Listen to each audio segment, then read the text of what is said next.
What's up, guys? Welcome to the episode 4 of Minecraft Down Under. I'm gonna jump right into this. I'm gonna try to, in this episode, finish at least the spawning, push the mobs off and kill them part of this. But a few things I ought to cover before we begin this third-person time-lapse is that, if I don't fall in water here, I have started breeding a bunch of sheep, which, by the way, probably could be done again. Let me get some wheat in here, and we shall do that. And secondly, while we are in here, I think it's ought to mention that I did do a off-the-camera mining session. Really good, got tons of resources, definitely. But if we just breed up all these sheepies here, alright, looks like well, they're doing it, that's for certain. But it looks like we're going to fill this up, and the way I figure I'll do this is I'll just breed them up till there's like a bunch in there, and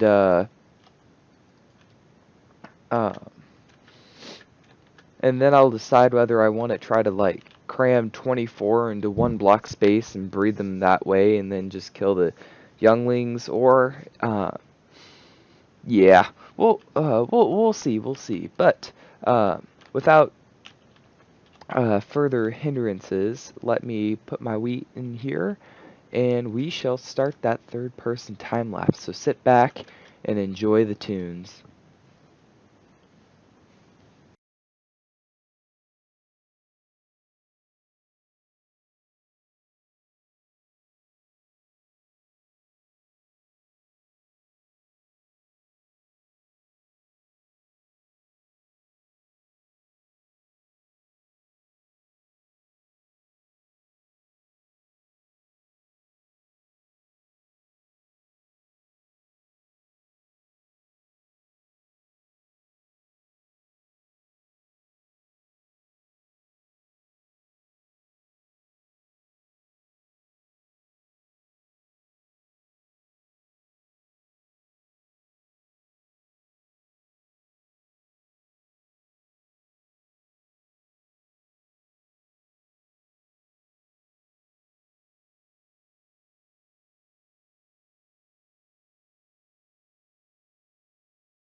Hey guys, I have a challenge for you.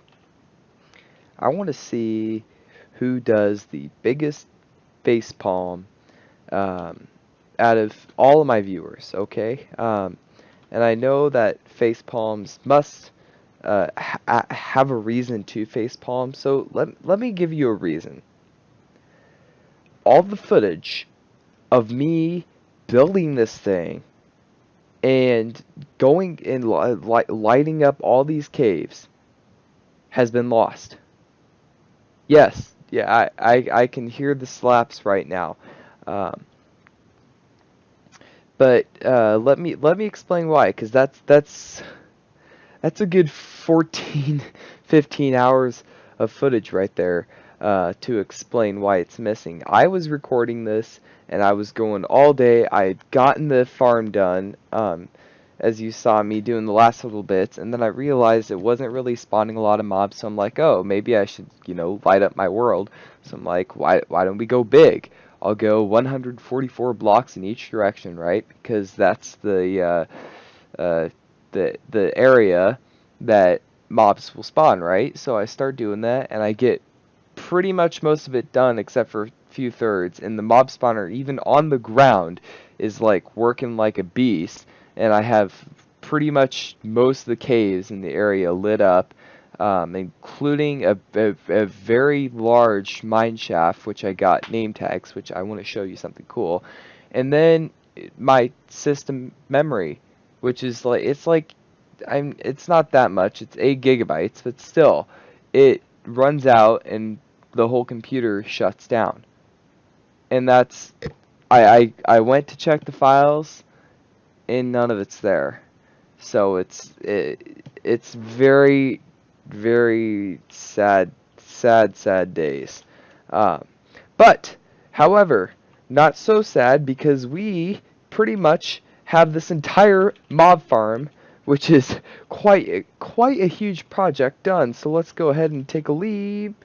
Double 360. Land in the water here. And we'll go ahead and take a look at how this thing's working. So, go and check out, oh, what's his name? It's really weird. I'm gonna murder it. G Nimbon? It's like Nembon, but with a G in front. Seriously, go check out his channel. I'm subscribed to it. But he does seriously cool stuff. I think he's part of the SciCraft group, if you've heard of those guys. But he came up with this as a beginner mob farm, and I think it's just absolutely genius. And once you get the area lit up around here, it seriously works like a complete, it's just a monster in itself. Above the other monsters. So let's go ahead and take a closer look at how this thing works. So obviously there's a clock up top there that turns on and off the dispensers and pushes the mobs out and collects them, and it sends them down here. And once this thing gets going, guys, we get a ton of mobs going here, and that's what you saw right there. That's not even the most. But besides that, most of them just fall and die, right? And their loot gets collected, and you can see that here. And trust me, guys, I haven't been AFKing pretty much at all. And I'm gonna tell you, I need a bigger storage system already, because these chests are pretty much already filled. But other than that, occasionally what you'll have is like a glitch mob, or a armored mob. And what happens is they'll come down and they'll hit and they'll somehow survive. So what Junimbon recommends to solve that, and what I've taken, is to use a setup like this. He uses 3, I use 4. I'm gonna go ahead and turn the rails off, because those are super annoying right now. And you don't need them on, by the way. That was just so I could get them all in there. But basically what I did is I took skeletons from the farm and shoved 4 of them in there with the minecarts and turned that thing on. And so they go back and forth, and it picks up all the skeletons, right? And then from the name tags I got from going and caving in, whoop, yep, there that is. I'm actually going to turn down the system so we don't hear that. But basically, what that's going to do is once they're all in there, and I used all the name tags from the mine shaft and named them all dummy. And what they're doing is they see, and this took a lot of iron too. They saw my the iron golem I made in here, and yep, he's right there. So say hi, buddy. But what they do is they see him, and they whoa, they're starting to shoot at me. I don't appreciate that, but what they do is they see him in there, and they target onto him, and they start shooting. but their arrows are never gonna reach him because he's always going to have, ouch, I really got to block that up, but their arrows are never gonna make it. Stop shooting at me and start shooting at the golem. Because it's 5 blocks of water, they're always gonna sink to the bottom before it hits the iron golem. So basically all that creates is it creates basically a damage section where they hit the mobs instead of the iron golem, and that makes sure all the mobs die, even armored ones. So yeah, that's pretty much how this farm works. In terms of work, I can show you a bit of what I've done. I've used up pretty much all of my coal supply, and yeah, let's go ahead and take a look.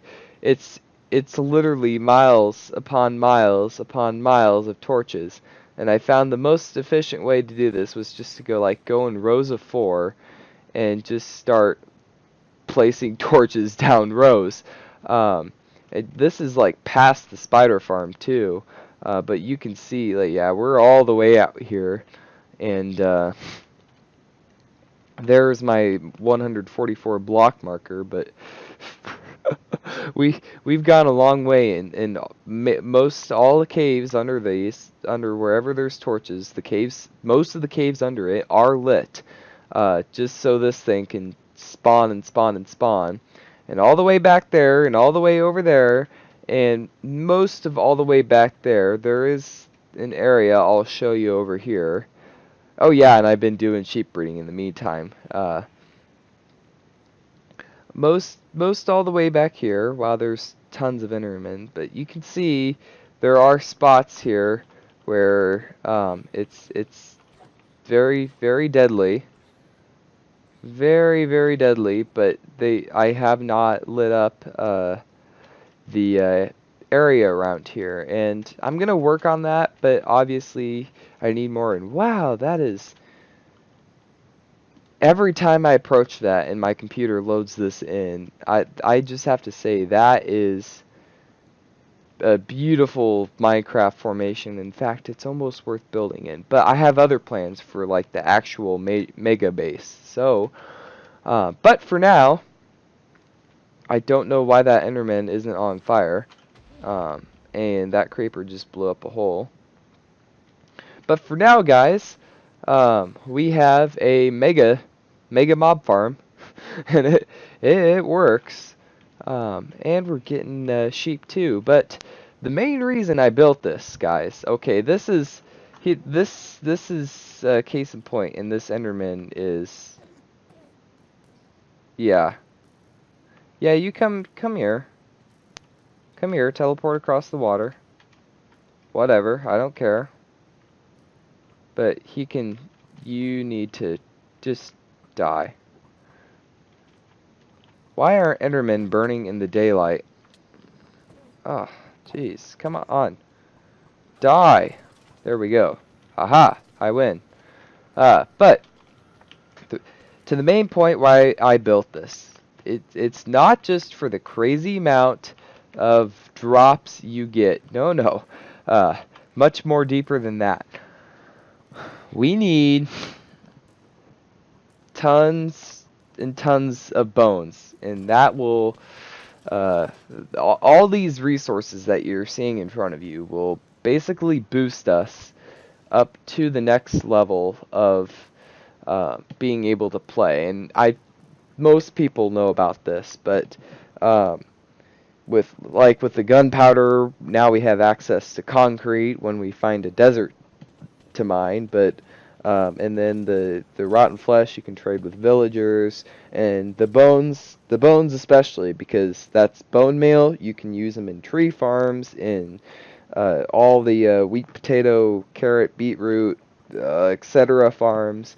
It's basically the way to accelerate growth, and that's what we need, because basically what we're doing here is, I think I'm going to say it right now, episode 15, we are going to start seeking out a new base, but before that episode comes, we need to do some major resource building, and that means building different farms so we have access to large quantities of different material. So other than that, press the like button if you enjoy me having the biggest facepalm moment in history.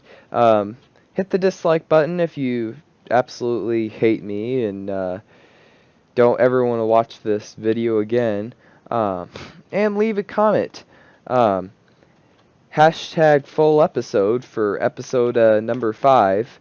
I don't even know what I'm going to do for episode number 5. I guess I'll have to think of something and keep you tuned. But thanks for watching, guys. Hope you have a lovely weekend, rest of your weekend, and press F for respect.